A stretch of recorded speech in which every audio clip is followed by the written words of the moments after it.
Welcome to Conscious TV with Tom and Ramon. Go over a couple things real quick.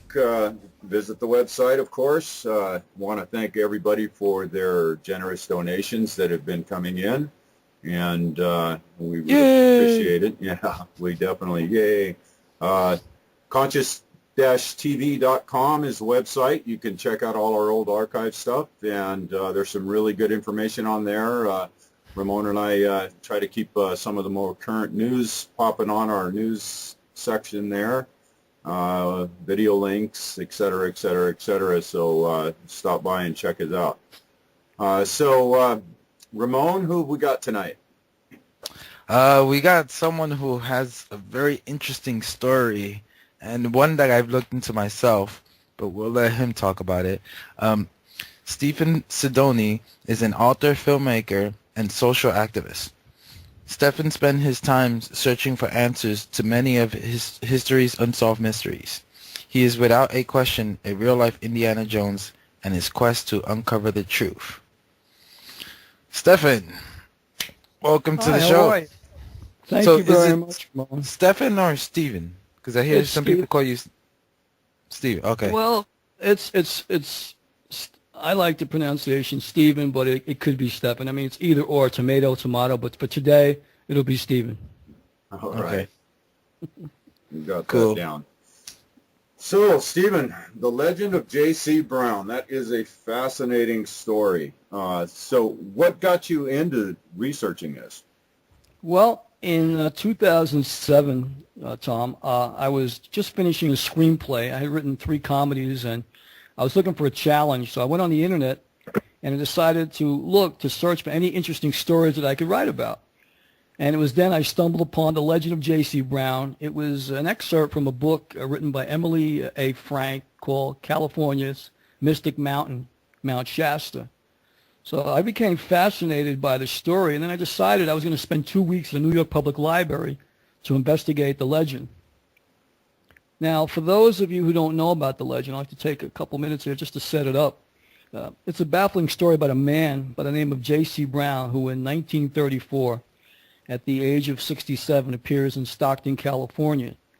The old-timer spins a tale about a lost treasure he found 30 years earlier in 1904 while employed with the Lord Cowdray Mining Company of England to the editor of the Stockton Record newspaper. So here he is. This older man shows up in 1934 and to the editor's office in the Stockton Record, and he claims that he has found, a lost civilization. So the newspaper man, the editor, then takes J.C. Brown to meet Harry Noyes Pratt, the curator of the Hagen Memorial Museum. Mr. Pratt then gives J.C. Brown a list of people who might be interested in Brown's story, among those John C. Root, a retired printer. So now John C. Root, the retired printer, who lives at 1784 North San Joaquin Street in Stockton, allows J.C. Brown to use his home, and gradually they organize an expedition which is formed with the purpose of participating in and exploring Brown's caves that he found in 1904, where he claimed to have discovered a tunnel in the Cascades Mountains leading to relics of apparently a lost race.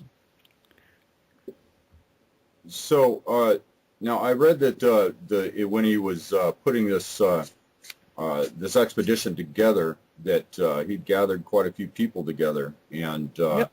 that Exactly. Well, that yeah. none of these people had to put out a dime. Did he actually? Well, go into the. Well, yeah. What went through there in Stockton, and the mystery around the disappearance and all that stuff. Sure, I'll go through that right now. Well, so for now, the meetings were held at the home of the group's organizer, John C. Root. And J.C. Brown's story originally expanded to such an extent that the meetings were now held twice a day for 6 weeks. The followers grew to about 80 in number, and which included many prominent people. You had the newspaper editor of the Stockton Record, Harry Noyes Pratt, the museum's curator, several scientists, a retired printer, and solid citizens. And many of the followers believed that the cavern held a secret to the lost race and continent of Lemuria. In J.C. Brown then, at the meetings, this is what he states. I'm going to go through that, and then I'll explain about the money, about how much he took or did not take.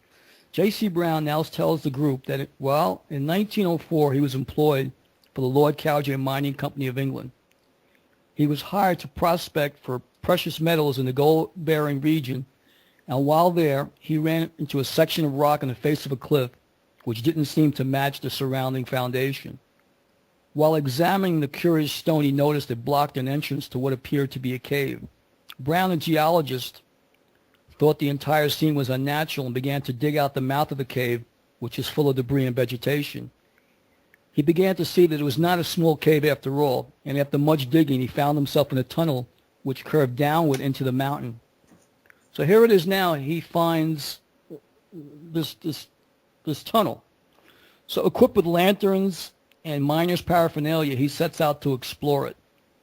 He claims that 3 miles from the mouth of the tunnel, he strikes a cross-section containing gold-bearing ore, and further on he strikes another section where an ancient race apparently had mined copper, he said later. He then told the group that he believed that the other sections outcropped onto some other parts under the mountain. He said the decline continued approximately from where he started 11 miles inside the mountain, and 2,300 feet from the surface is where he claimed he found what he called the village. Now this is the part that's very interesting, guys. He said the streets were laid out in the village. So now he sees this village. He then discovers 2 rooms filled with copper and gold tablets, about 3 and 4 inches in concave, so that one laid inside of the other. The rooms that he found there were literally full of plates, all inscribed neatly, and they were lined with tempered copper and hung with shields and wall pieces made of gold. And he believed that they were using radium to create this because it looked like it was technology that wasn't even used in the 1900s. He said that some of the gold plates he found were engraved with certain drawings and hieroglyphics that probably looked more Egyptian to him at that time. He also found tempered copper spears and other objects made of gold. So it's a major find that he found, underneath the mountain. He then opens other rooms which go into other chambers, and one of the rooms appeared to have been a place of worship. In that room, there were 13 statues made of copper and gold, and a large sun design which protruded like golden streamers. He noticed that the way the objects were thrown around, he had the feeling that the occupants of the underground village had left on the spur of the moment. So apparently, this village that he happened upon was inhabited at the time. So it seems like it was pretty recent during that time, like maybe 1-2 weeks or a year. Well, he had the feeling that they might have been there, as he happened upon that little village, and they just, left at the spur of the moment. So like they heard him coming, and Exactly, because he was coming with his lanterns. He had his miner's paraphernalia, and he wasn't alone, and which I'll get to later. But then he came upon a very macabre scene. In one long room, they were laid out at angles to the wall, 27 skeletons, which wouldn't be a big deal for most people seeing a skeleton, but the smallest of which was 6 feet 6 inches, and the tallest was more than 10 feet tall. Wow. So that's an interesting find, to see skeletons 10 feet tall. Another room, which really must have blown him away, he found an embalmed man and a woman dressed in ornate royal robes, and he believed that they were the king and queen of this race. So here it was, he finds 2 mummified bodies, dressed as though they were royalty in that chamber there. Brown goes on to say he spent, days exploring and studying the hieroglyphics that he had found. He decided to leave the tunnel and its contents exactly as he had found them, and he'd return at a later date.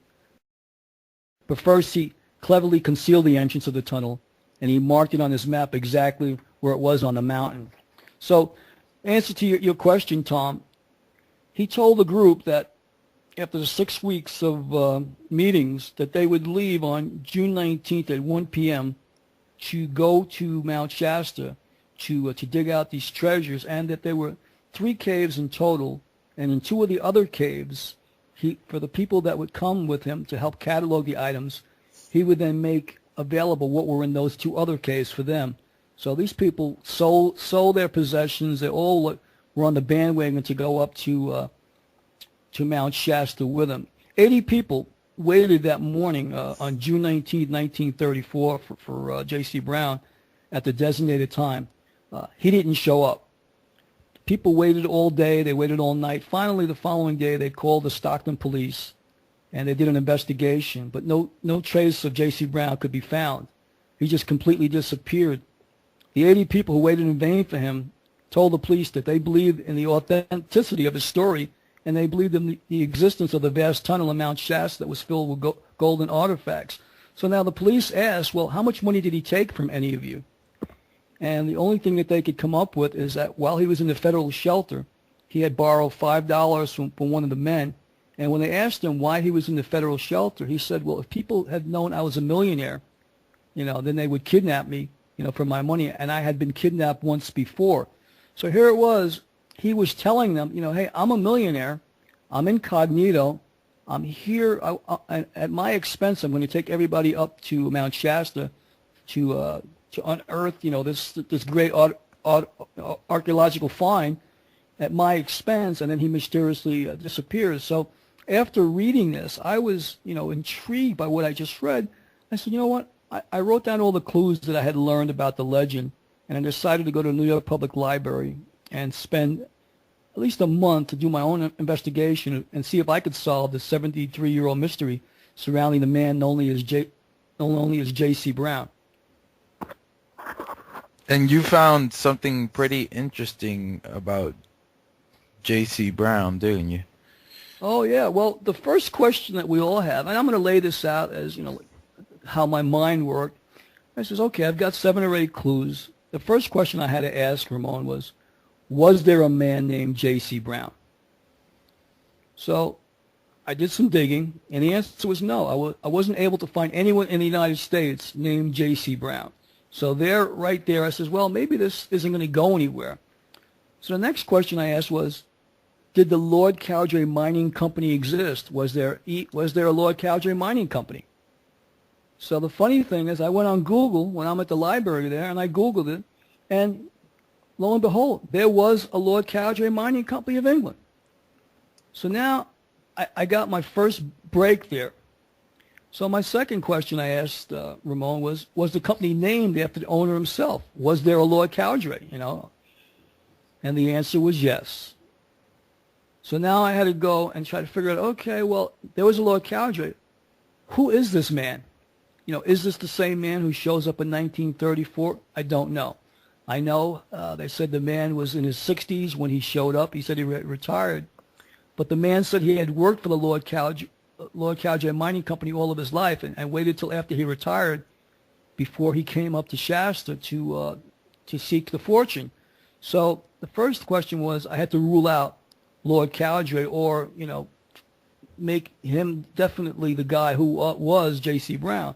But what I learned was Lord Cowdray was born Wheatman Dickinson Pearson, and he was born in July 15th of 1856 in Woodhouse, Yorkshire, England. Now the interesting thing about Pearson, his family was started. The company started out as an engineering company, and so he was an engineer, just like the man in the legend. But he was an oil industrialist, and he was the owner of this Pearson conglomerate. And so here it is. I have a man who, very prominent man. He was into globalization. He built the Dover Harbor, docks in Halifax, railroads and harbors all around the world. He even built the Sennar Dam in Sudan. But in 1889, Porfirio Diaz invited him to Mexico to build a railroad from the Atlantic to the Pacific. Now, while they were laying track there, his crew discovered one of the world's largest oil fields, the Portero del Llano, And this was interesting because here he is now in 1890 in Mexico. And I said, okay, I don't have him in the United States, but I've got the owner of the company in Mexico in 1890, building a transcontinental railroad. And the interesting thing about this was 12 years before the Panama Canal.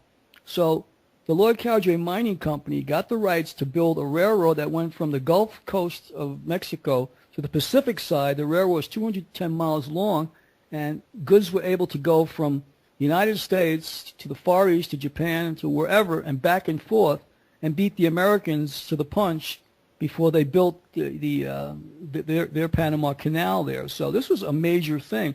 But how my guy became so rich was that when they were building this railroad that was going on both sides of the Gulf and the Pacific, they struck oil, and thereby they ended up creating the Mexican Eagle Petroleum Oil Company, one of the largest firms. But today it's known as Royal Dutch Shell. So the Shell gas stations today go back to Lord Cowdray, the Lord Cowdray Mining Company, because their first big find was out of Mexico in 1919. But here is the clue that got this all, the linchpin that got this all together. In 1917, I find out, Sir Wheatman Pearson became officially known as the first Viscount Cowdray. So that's how he got his name in 1917. And this was the most important clue that I would need to put all the puzzle pieces into place, because now I made the connection that Sir Wheatman Pearson was also Lord Cowdray. Wow. So he would keep himself incognito. So No, that's what I first thought. But now the next question was, because that was my first question, I was right where you were. But then I go, wait a minute. Now I have to place him in 1934 at the office of the editor of the Stockton Record in 1934. So now what I had to do was get a biography to find out, okay, I know he was born in 1856. When did he die? Well, I found out that he died in May of 1927, 7 years earlier. So now I had to turn my attention to someone else, and then I reread the legend all over, guys. I said, okay, I got to read this all over. I got a headache there. I go, you know what? I'm going to figure this out. But it's not the owner of the company. So when I reread the legend, it just jumped off the page. I worked my whole life under the employ of the Lord Cowdray Mining Company. So here it is, a faithful lieutenant that I'm looking for. So now I go to a different library in New York, and the commercial library there, and I get a biography on the life of Sir Lord Cowdray. Once I got it, I learned in the book that there were three other men that helped him build his empire. There were photos of Lord Cowdray and the three other men. I then, one by one, started looking into the backgrounds of the three other men. It was then that I learned that just as the man had claimed he had spent many years in the employ of the Lord Cowdray Mining Company of England, I was able to use that information I found in that book to link one of the four men, who was John Benjamin Body, being the man who appeared in the office of the editor of the Stockton Record newspaper in 1934, claiming to be J.C. Brown. So would have Body had enough money to pay for all of this? Did he make enough money working with Well, yes, because what happened was when he was building, as I mentioned earlier, that's why I set it up when he was building the railroad there in Mexico under Porfirio Diaz to build the Trans-Isthmian Railroad. When they struck oil, being he was the senior guy on that job site, he became very rich, very, very rich. Lord Cowdray made him a multimillionaire after that oil find in Mexico. So those 20 years, he became a multimillionaire. So by the time he shows up in 1934, he claimed to be already worth $40 million. Lord Cowdray, his boss, when he died in 1927, he was worth over $300 million, and it was claimed to be the sixth richest man in the world in 1927. Wow. So here it is, once I ruled out the owner of the company, and I found out it was one of his lieutenants, the next thing was I had to ask myself, well, he didn't live in the United States. He wasn't born in the United States. He's worked in Mexico all his life. How did he find the time, or what brought him to Mount Shasta or the area to search if he was domiciled, working, and living in Mexico?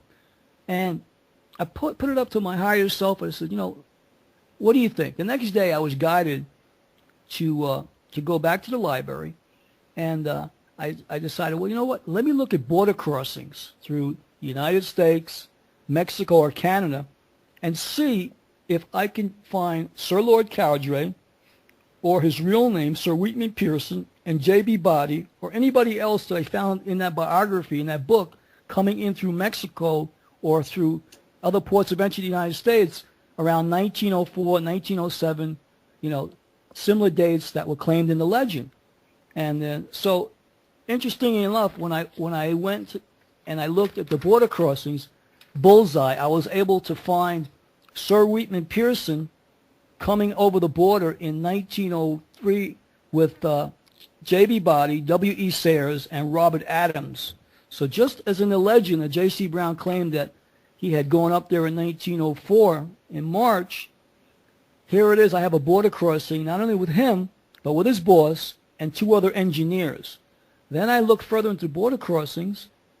In 1907, J.B. Body comes back, and now he brings in three other civil engineers with him named C.M. Yeomans, John McLaughlin, Fred Kleisner, and he also brings in a fourth man, John Gilmartin, who was his personal valet. Guys, nobody brings in a personal valet with him unless they're a millionaire. So here it is. Yeah, I knew I had the guy. Now now I'm sitting there and I'm looking. I says, I got it. I started looking at more border crossing guys, and now I look at 1910. And this is what was funny. And this is when I realized I was really onto something. J.B. Body lies on the manifest and says that he had never been in the United States before. Now here it is. I'm looking at 1904, 1907. Now I'm looking at 1910, and he's claiming to the U.S. Customs officer that he's never been in the United States. Now, why would he do that? So did you come up with anything that places them in the Shasta area? Well, just what I'm sharing now, because the Mount Shasta Resort closed down in the 30s, and so if the resort had still been open, I'd be able to probably see some sort of registrar or some sort of sign-in book to place them there.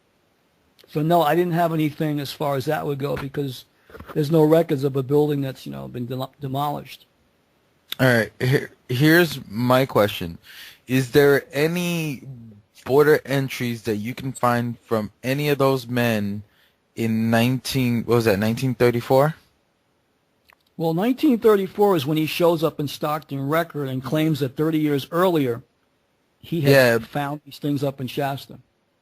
Exactly. I'm wondering if he left in a hurry because someone was beating him to it. Maybe one of the other four men? Well, interesting enough, the other men, I checked all border crossings for these guys, and they never came back through the border, the engineers that he brought with him, because those guys worked for the Lord Cowdray Mining Company. They were loyal. I mean, C.M. Yeomans was someone who came in from Australia to work specifically in Mexico. John McLaughlin was another guy who was from Utah. Fred Kleisner was somebody out of Austria.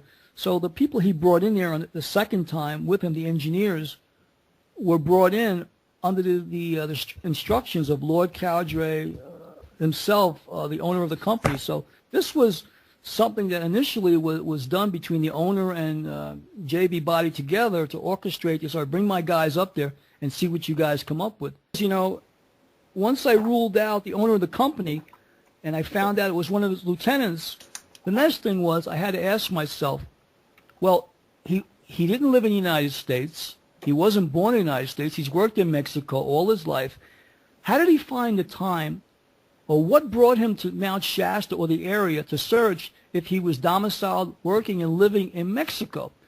And I put it up to my higher self. I said, what do you think? The next day I was guided to go back to the library, and I decided, well, you know what? Let me look at border crossings through the United States, Mexico, or Canada, and see if I can find Sir Lord Cowdray, or his real name, Sir Wheatman Pearson, and J.B. Body, or anybody else that I found in that biography, in that book, coming in through Mexico or through other ports of entry to the United States around 1904, 1907, similar dates that were claimed in the legend.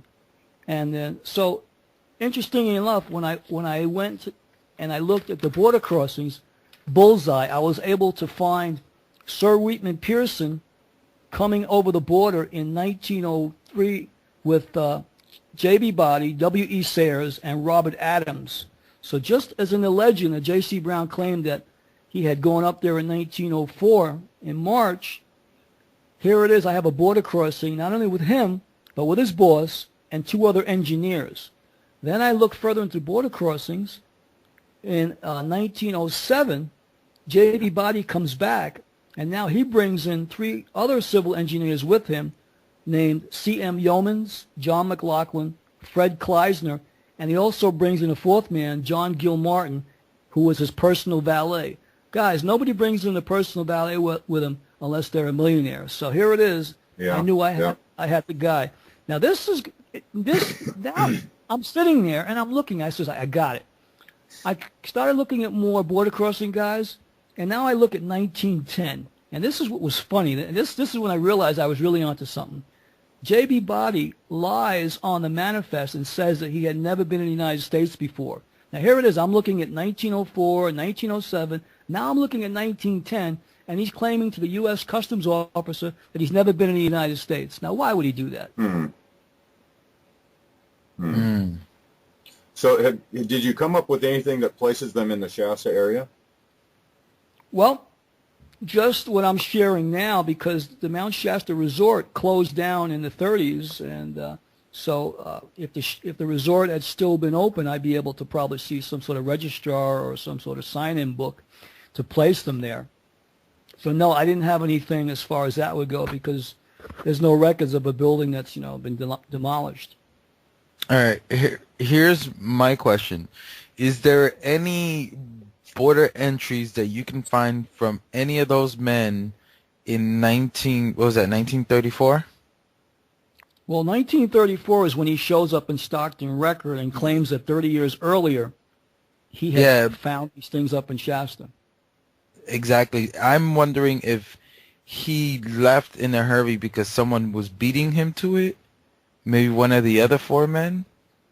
Well, interesting enough, the other men, I checked all border crossings for these guys, and they never came back through the border, the engineers that he brought with him, because those guys worked for the Lord Cowdray Mining Company. They were loyal. I mean, C.M. Yeomans was someone who came in from Australia to work specifically in Mexico.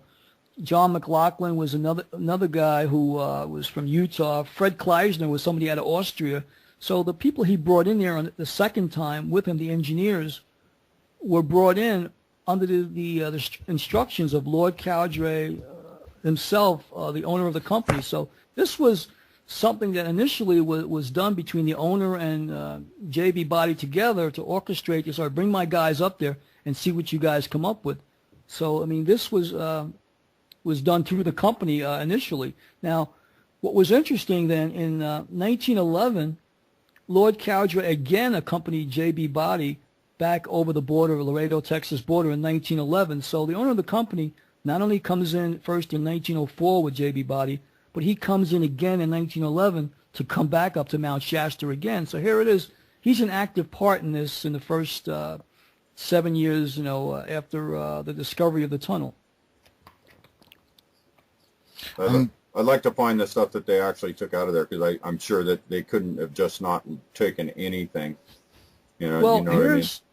Well, when this story was told to these 80 men there for the 6 weeks in John Root's home in 1934, Harry Noyes Pratt, the curator, demanded that J.C. Brown show him something, from this find, and so J.C. Brown told the museum curator that he would show him some contents that he had that was located in a vault in Laredo, Texas. Now, at the time, I did some research on this. There was the Laredo, Texas National Bank was on San Bernardino Avenue, which wasn't far from the border crossing where he crossed over. So he had a bank vault, I believe, in that bank, and that's where he had stashed some of the important papers and the things he found. And because he had come over the border there about 13 times that I have a record of, he picked his spots as to what he brought back over the border back into Mexico, I believe. So this all starts to add up when if he tells this newspaper guy that it's something at a bank in Laredo, then everything's starting to fall together here. Yeah, well, he didn't mention Laredo specifically. He mentioned in Texas. Texas. But well, still, I was able. that's, yeah. Mm-hmm. So Laredo, Texas. That bank was founded maybe like 8-9 years before he had gone up to through the border there. So I mean, that was the bank. There was no doubt in my mind that that's where he had this information, these pictures or treasure stash, whatever he had. Mm. See, from what I'm hearing you say, I'm starting to think that I'm getting the feeling like someone beat him to it. And the reason why I'm saying that, because I can't remember who it was or where it was in California, but there's a guy was on YouTube talking about a legend of some people going and finding a cave full of stuff in the 1930s. So I'm just wondering if any of the 4 men that were there were probably trying to beat him to it or something. Because we're talking about a lot of money and gold, so greed comes into factor.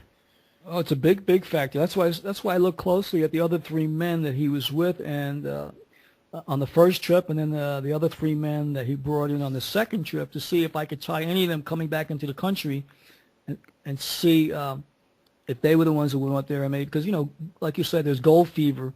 He claimed, though, that during those 6 weeks of meetings that he had been kidnapped once, and he barely got away with his life. And he had said that after he told his wife and his in-laws about what he had found 30 years earlier, or after that, they all wanted to go back to Shasta, to dig up what he had found. And mysteriously, they started dying one by one. And he also had an accident which was very serious, which he didn't elaborate on, but he claimed that he had been followed on many occasions, and didn't say who they were.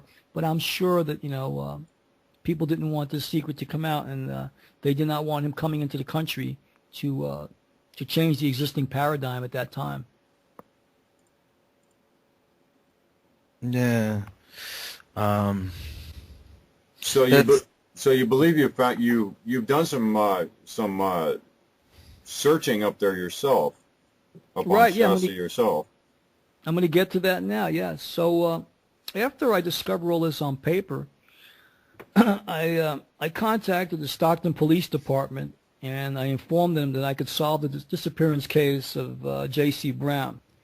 I was told by the police officer that the case was closed, but that I should contact the newspaper who put out the article on June 19th of 1934, and I was put in touch with a columnist by the name of Michael Fitzgerald of the Stockton Record. I put a call into him, and I shared my findings with him. I was able to provide him with accurate information without even having a copy of the original newspaper that was published in the Record on June 19, 1934, regarding the disappearance of J.C. Brown. After I gave him this information that there's no way I could have known, he sent me back a PDF file of the actual stories that were written, and then I was able to get more information. But at that time, what I learned after was that he claimed he was worth over $40 million. So that piece of the puzzle I didn't have. I had just about everything else, but the columnist was, interviewed me immediately because he couldn't believe that, like, I had put together this, and laid it out in a very pretty much easy format for him to follow, and him having the article there, he was pretty much convinced that I had to be on the right track.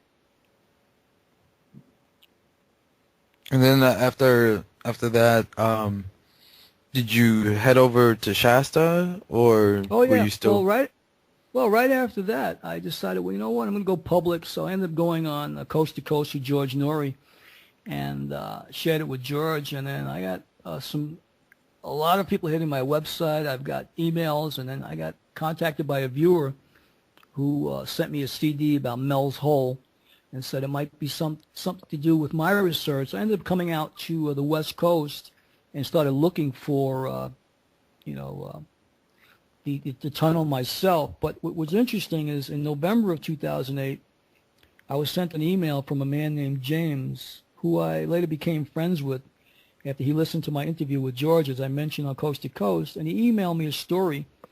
And this is what was the clincher. He emails me a story written by a man who claimed that he had stumbled upon an unusual basalt volcanic rock formation that led to an underground civilization lit under Mount Shasta that he called Telos. Now, I had never heard of the name Telos, but this email was very interesting. The article was written by a man known only as Brad. But this guy, Brad, claimed that he and his daughter were hiking in the ancient volcanic mountains of Dunsmuir, California, walking off a heavy Thanksgiving dinner from the day before. Now, this is in November of 2008. So after they're walking off this dinner, something extraordinary happens. While they were hiking, they were discussing the folklore surrounding the Mount Shasta region and a Lemurian civilization said to be living in a massive cave city within the volcanic mountain. As Brad and his daughter rounded a corner, they came across the rugged basalt rock with two doors. They stopped and took photos of these doors, when suddenly a tall figure wearing a long robe greeted them, speaking with a British accent. Brad and his daughter asked the man where he come from, because he startled the both of them, and the man replied, from inside the mountain, the city of Telos. Now here is a man wearing a robe, a tall figure, just comes out of nowhere. And then the man said that they had found one of the back entrances to Telos, and then he graciously invited both Brad and his daughter into the entrance.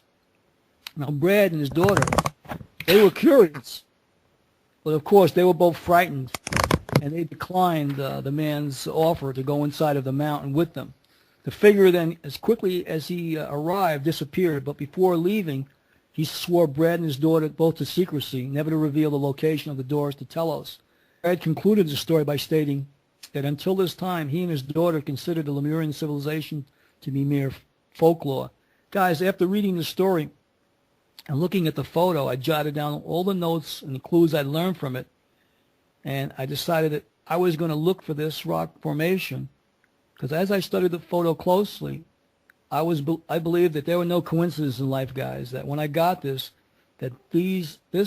rock formation with these doors was where J.C. Brown claimed that he went into to go underneath this and find the lost treasure under Mount Shasta. So I believe I had a photo, and I was going to now come out to California and look for this unusual basalt rock formation. So now, for a year, guys, I've gone over the clues. And it was my theory that Lord Cowdray and J.B. Body stumbled upon this rock formation by accident while vacationing at the Shasta Springs Resort in Dunsmuir, California. And when I came up with why I believe they went out there, I then researched the history of the Shasta Springs Resort, which is located about 3.5 miles north of Dunsmuir, California. And picture this. You got two men, very, very wealthy. One's worth about $40 million. The other's worth about $300 million. They decide they're going to go take a break from their work duties, go into the United States, and they go up to the Shasta Springs Resort and drink the bubbling water there, because the resort was famous for the drinking of Shasta water, because it was reported to have beneficial results, and it was used as a remedial agent. So here it was, they're up there drinking the carbonated, sparkling mineral water up there. And I believe that while they were up there, that they found, walking on the grounds of this property, this unusual rock formation. So armed with this information, I decided that I was going to go, to the Dunsmuir area, and I was going to look for this man, Brad, who claimed that him and his daughter had found these doors, and that's what I did. I went up to Dunsmuir, and I was able to start asking questions like a detective would, and I was able to find out Brad's identity, and then had Brad emailed by a friend of mine, and then he confirmed the information about what happened with him and his daughter, but he added to it that the doors close off lava tubes that go northeast towards Mount Shasta, and these tunnels bring glacial waters from Mount Shasta to Dunsmuir. These same tunnels are also the source for the Mossbury Falls in north of Dunsmuir. So here it is. These lava tubes go for 11 miles, if not more, leading back to Shasta. So now I figured, okay, if I'm right, I'm going to find these doors. So I began hiking and exploring the area that surrounded where the Shasta Springs Resort was once located. On the second day of my exploring, I came across that strange-looking basalt volcanic rock that J.C. Brown had claimed he had found many years earlier. From the location of this unusual rock formation, it was approximately 11 miles from the base of Mount Shasta, just as J.C. Brown had claimed in his legend, and I am fairly certain, guys, that it leads to an underground city in the bowels of Mount Shasta. Is this the one in Panther's Rock? No, this is not on Panther Meadow. This is Okay. no. What you're referring to in Panther Meadow is there is an opening there that most people can't see, but if your vibration is high enough, this rock will open, and then people will be taken in. A lot of people talk about being taken in.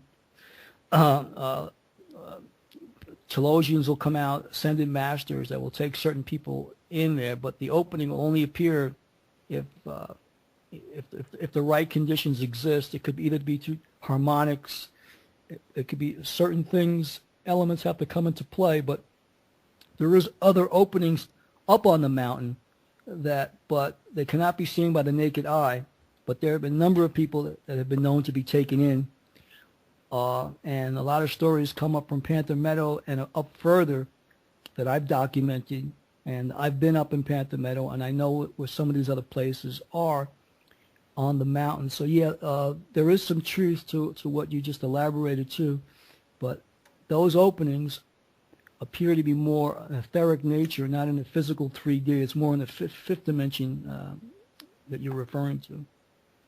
So I wonder what it would take to get an actual the permits or whatever it would take to do some sort of an excavation or expedition into the mountain like that. Well, I can tell you, last year I was doing a show in Shasta called Legends, Mystery, and More at the college, at the COS College, and at the time I had just gone public. They had put my article in the Mount Shasta News newspaper about what my find was, and someone had done some digging on the mountain, a fairly large hole, looked like they might have had tools to do it with, and the Forest Service were looking for the people who were digging on the mountain because it's on U.S. forestry land. They wanted to arrest the person who had started his own excavation up there.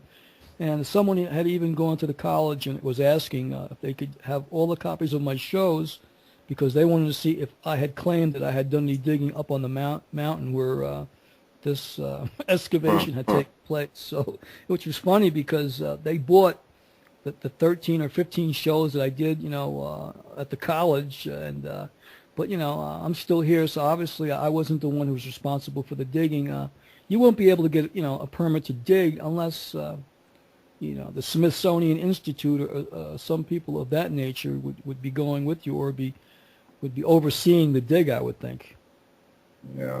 Well, if a company like that gets tied into it, I don't think anything of any significance would be let out to the public. Well, of course not. It'll end up in the Atlantic or the Pacific, or maybe out in the Japanese Sea where Ramon is, right? Yeah. Actually, it's right under my carpet. No, but because I've looked into this myself. The first time I heard your story, I remember I sent you an email and told you about Panther's Rock. Yeah, Panther Meadow, right? And so I was reading up on all these different legends and all these different claims of people, and even of people who supposedly live in Shasta that are Lemurian, but they, change themselves up. Well, I've lived in Shasta on and off the last 2 years, and I haven't met anyone who who I could say, was a Lemurian or somebody there who, I've met people that claim to be channeling this one or that one, but when it came to specifics, I could say I personally haven't encountered anyone who, other than can channel Adama, the high priest of Telos. I mean, there are many people in Shasta now that claim they channel, the ascended masters in Telos. But you know what? I take that with a grain of salt because, you need some physical, tangible evidence or see something so that way you can say, okay, now I get it because I have something that I could take back to show someone. It's hard to show somebody an intangible, Yeah. So are there any other, what are the other legends surrounding Mount Shasta there? I know that there are several. Are there any Native American legends? Yes, there are. When I first came out to the West Coast in 2008, I met some Native Americans. I'm not gonna name the tribe, but I will say they're the Salish. I'll call them Salish. Up in your area, and there's many tribes up there, Tom, that you very well know of. Chehalis, yeah. Yeah, and a lot of them have casinos. But in any event, I guess that's the reward of, Anyway, but I was told when I first went up there, interesting story is a friend of mine invited me up there, and I was staying with a friend, and her phone rings, and a Native American, and we'll call him name Bobby. I'll call him Bobby.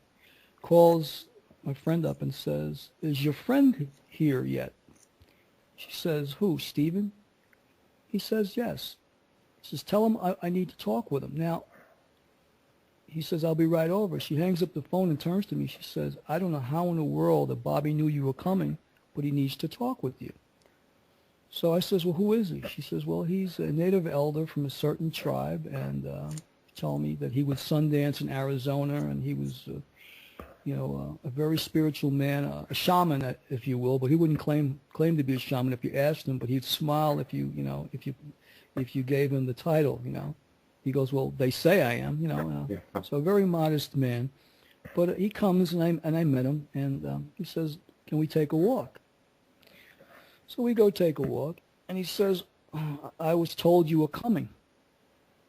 I looked at him. I'd never seen him before. He had long hair, just like a Native American would, and he said, "Behind you is Archangel Michael, Saint Germain, and the High Priest of Telos, Adama." I looked at him like, my hair on my neck, raised. And he goes, "But I was sent here to protect you." I go, "Protect me?" He goes, "Yeah, because," he says, "there are a lot of people that don't want, your discoveries to come out. So he said, but I need to share some things with you." So he then went and shared with me the oral history of his people. And he said the native stories is that his people had come out of the mountain, and his people were out of Mount Rainier. But he says Rainier, Shasta, and all the Cascade Mountain ranges is where all the people came out from the hollow earth, and they are descendants of these people. And he called them the Tall Ones. And he said, so I asked him, to describe them. He said, well, his grandparents would tell him about them fishing in certain rivers, and they were 7 to 8 feet tall, if not taller. They wore buckskin, long hair, and he said that they were known to come out, and then if people went near them, they would dematerialize. He said they all had the power of to change from the 3D to the 50, and you wouldn't see them, so they could just dematerialize right before your eyes. And so he did say to me, he said that, everything that you say, because I had explained, what brought me out to California, he says, you're on the right track. He goes, you will find what you're looking for. He says, but he goes, my people are going to, look out for you, and we're going to make sure that, you arrive on time, you arrive safely. So I took what he said seriously, because how in the world, he knew I was coming. How in the world, why would he even share some of these things with me on the oral history of his people? I mean, we talked about Bigfoot, we talked about a number of other things, and he gave me validation even on Bigfoot, which was interesting, because that's something that I never really looked into. I mean, I heard of Bigfoot. I don't know that it exists. But he made sure that I understood that not only does Bigfoot exist, he gave me an interesting story to tell me that, he's seen one and his friends have one right near the Olympia Forest that comes and would steal salmon out of a smoker. Hmm. So what his friend did was modify the smoker and put the plexiglass door higher up, so that way when Bigfoot would come, he could reach in only after he could see that the salmon was cooked and take it, rather than before when it was lower, just take it before it was done. So it was interesting that the fella, even Native American, even modified the smoker for Bigfoot. Nice. And once I was, and I'll share something. We go on the limb here. I'm praying ceremoniously in the sweat lodge while I was up there in your state in Washington, and in the ceremonial sweats, it's like 7 rounds that we were going through. But about third or fourth round is when you get to the nitty gritty and things start to get to discussed, and a lot of things that the white man won't hear. And one of the things they were praying for was for Bigfoot, that he would, be safe and stay out of harm's way and not, not be hurt from, people trying to take him as a prize. So, I mean, with my own ears, I was able to hear this. So it made me realize that, what, here I am in ceremony for this to come out. There's got to be some truth to it. Yeah, I think that the Bigfoot legends throughout the world, that kind of lends credence in my book. It kind of adds to the evidence of the Hollow Earth. Why else would nothing be found on the surface?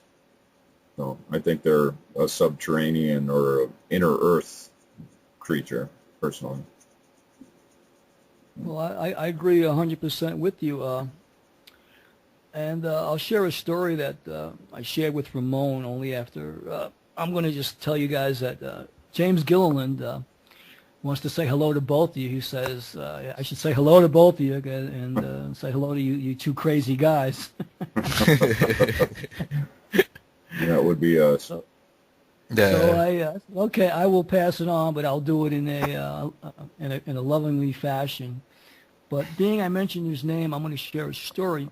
And this happened right after I came up to Olympia, Washington. I went down to his ranch, and his ranch is in Trout Lake, Washington.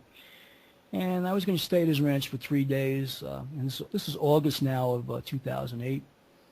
And while on his ranch, the first night, about 30 people assembled out in the field there. And if people don't know, that his East Eddy Ranch is known to have UFO activity above his ranch, which is in close proximity to Mount Adams, another large mountain range in Washington. So we're out, 30 of us, and we're looking up at the night sky, and we're able to see some UFOs that night.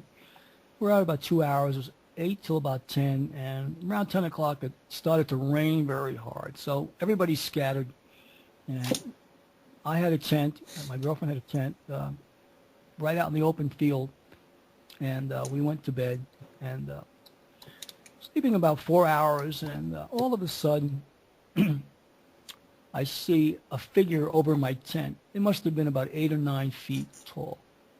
I see the shadow, this ominous presence above my tent, and I had the little zipper pocket in the front of the tent. I quickly zipped it open to see what was looming outside of my tent. I thought it might be a bear or what could it be, but it looked human the way it was, just posturing over my tent. By the time I opened the zipper, I couldn't see it in the darkness. So I got out my shoes, I got my flashlight, and as I came out of the tent, I heard the dogs barking on the property. I heard about 20 people just all yelling like, commotion, like something had happened. So I went out investigating from 2 o'clock in the morning, and I stayed up about 5:30. So me and this fellow, we were sitting out in the field there just looking like, what could that have been? And he was saying, it's the tall ones, they were here. And I was like, well, I don't know what it was. I just saw the shadow. So about 5:30, my friend came over to where we were sitting, and then she said that when I left the tent, she thought I went out to relieve myself. And when she looked out into the open field, there was a figure there. But after studying it, it was about 8 feet tall. And the figure looked back as she looked out, and she was realized, that's not Stephen. And she realized that here it was, this tall, ominous presence staring back at her. And they had this stare down for about 15 minutes. And the whole time she said, like, she just kept sending it love, saying, please don't hurt me, whatever. And said she was just like almost like hypnotized by what she was viewing. So when I saw her at 5:30 in the morning, she relayed, the story. And I says, well, I saw it. Other people are telling me they know what it was. And so when about 8:30 in the morning rolled around, I ran into James on the property. And I said, James, you're not going to believe what happened last night. He goes, yeah, I know. He goes, my sister saw it too. So, at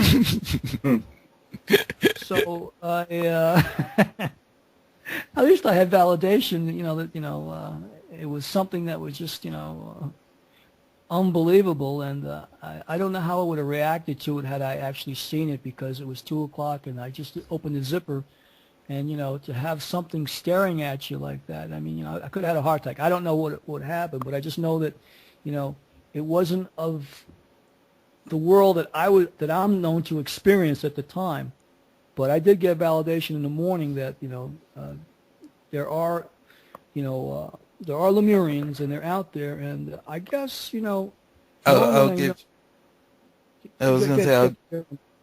I'll give you a quick story to validate yours. My first night there in 2009, I went for the conference, and from the corner of my eye, I kept seeing this tall being that was taller than everybody else. And I remember I mentioned it to James, and he says, "Oh yeah, they'll be in the crowd, but you can only see them if your peripherals, or if your eyes are trained to see auras." Yeah. Mm-hmm. So, yeah, there's definitely something really tall up there, because you keep seeing somebody who's really tall, and then you look, and it's just the regular people, and then you're looking at the sky again, and. Well, I was just up in Oregon, up in Ashland, probably this summer, and I was talking to someone relating a story like I am to you guys about J.C. Brown and Lemurians. And this person was clairvoyant, and they looked around outside of the tent where we were talking. She said there were 3 Lemurians that were standing out there, curious as to what I was saying, and nodding in agreement like, yeah, I'm right. And I turned around. I didn't see them, but her and another woman who were listening, they both had seen them. And so they made themselves appear to them, but not to me. But they wanted to validate that I was on the right track. Nice. Nice. So Since we... So we're nearing the top of the our first hour here. We're going to do another hour with Stephen in our archives on the website. I want to give you a chance, Stephen, to talk about some of the projects that you got going on and some of the new stuff, and get out your website and et cetera, et cetera. Well, the first thing I want to get out is that because I'm starting my interview process up here for 2011, I think it's important that I get out my Sindoni Says website. So it's SINDONI says SAYS.webs.com. So SindoniSays.webs.com. And on this site, I've got the ability for you to go on to Skype and talk to me directly. It's $9.99 for 10 minutes. You can buy blocks of time, and I'll answer any questions anybody wants, and I'll do it on Skype. But they can go to that site, and they can pay through PayPal, or they can use credit cards, because I want to get the word out to as many people as possible. And because of the things that I do, it's not hard. It's pretty hard for me to have a 9 to 5 based on the things I talk about. So this is the way I want to generate income, and part of the proceeds would go to a nonprofit organization. So that's SindoniSays.webs.com. I also have another website. It's my name, Stephen Sindoni, with a P-H-E-N, Sindoni.webs.com, both on webs.com. That also gives you interviews. You can hear, I believe I have interviews with George Norrie. You can hear a coast-to-coast interview. You can buy products and merchandise there. And there's also a YouTube site that you can go to at Sindoni Productions, where I have about 100 movies out that you can watch different movies on different topics, a number of topics. So it's pretty 3 places that you can go to. But the SindoniSays.webs.com will be a place that people can go to if they want to schedule time with me to talk about any of the things, whether it be legends, mysteries, or conspiracies or more. I'm going to allow people to, be able to get a hold of me in that way and clear up some of these things that have been, I guess, buried for a number of years. So we'll have all those links on the BBS, on our page on BBS, and we'll have them linked in the on the Stephen page on our website in the archives.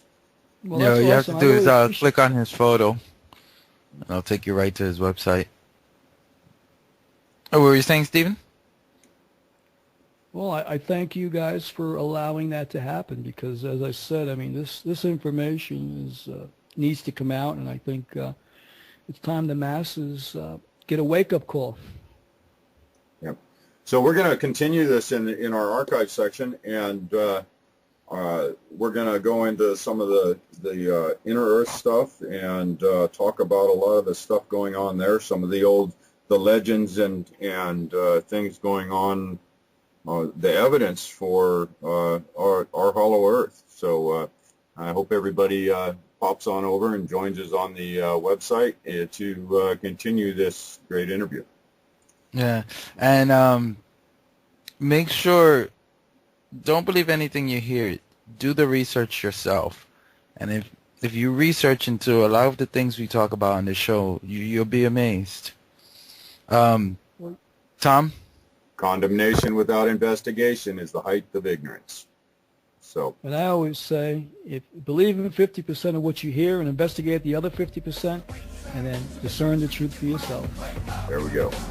All right. Good night, everybody. We'll see you in the archives. Cool.